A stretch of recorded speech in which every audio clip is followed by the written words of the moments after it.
Nous poursuivons notre zoom sur l'actualité israélienne. Bonjour Chen Feder. Bonjour Steve. Et merci de nous rejoindre en direct. Vous êtes le porte-parole de l'ambassade d'Israël à Paris.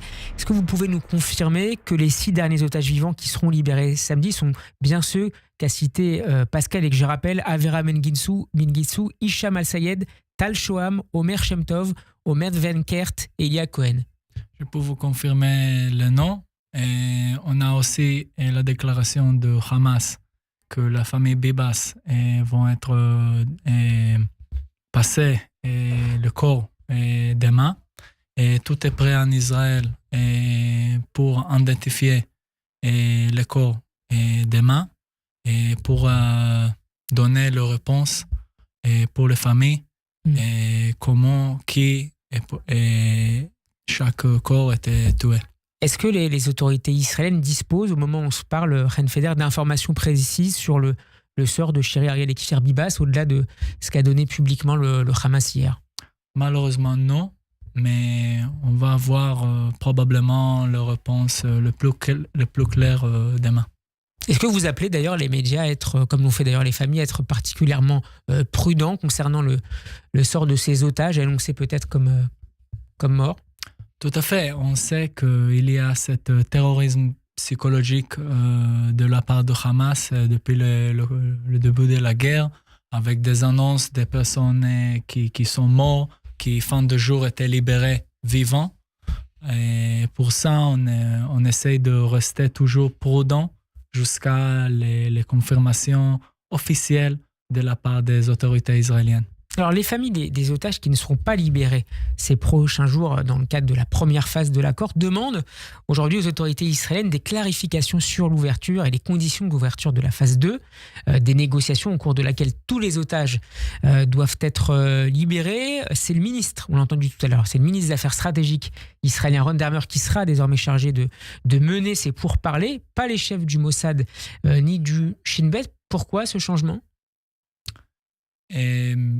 J'imagine qu'il y a une volonté d'essayer de réussir avec des négociations fortes avec le Hamas. Il y a toujours les pays médiateurs qui sont clés pour la réussite de la deuxième phase.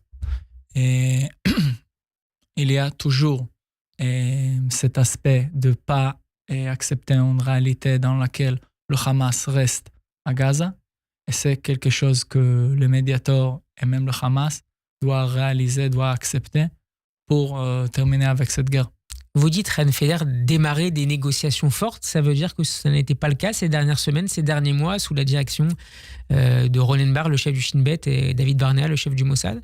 Il y avait toujours des négociations fortes, mais comme je ne suis pas en partie de cette discussion, je peux imaginer qu'il y a toujours de nouvelles tactiques, de nouvelles points de vue pour négocier avec le Hamas. Encore un dernier mot avec vous sur le Liban. Les forces israéliennes se sont retirées du sud-Liban hier, à l'exception de 5 points stratégiques. Comment expliquer ce maintien israélien dans cette zone et en quoi cela peut garantir la sécurité à venir des habitants du Nord?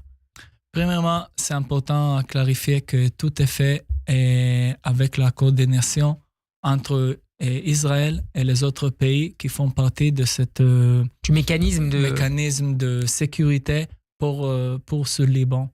Et en même temps, Israël doit sécuriser les villes et les villages au nord pour donner l'option pour les citoyens de rentrer chez eux. Merci beaucoup, Chen Feder, d'avoir été avec nous. Je rappelle que vous êtes le porte-parole de l'ambassade d'Israël à Paris et qu'on peut retrouver cet échange notamment sur notre chaîne YouTube. Bon après-midi. Bon après-midi, Steve.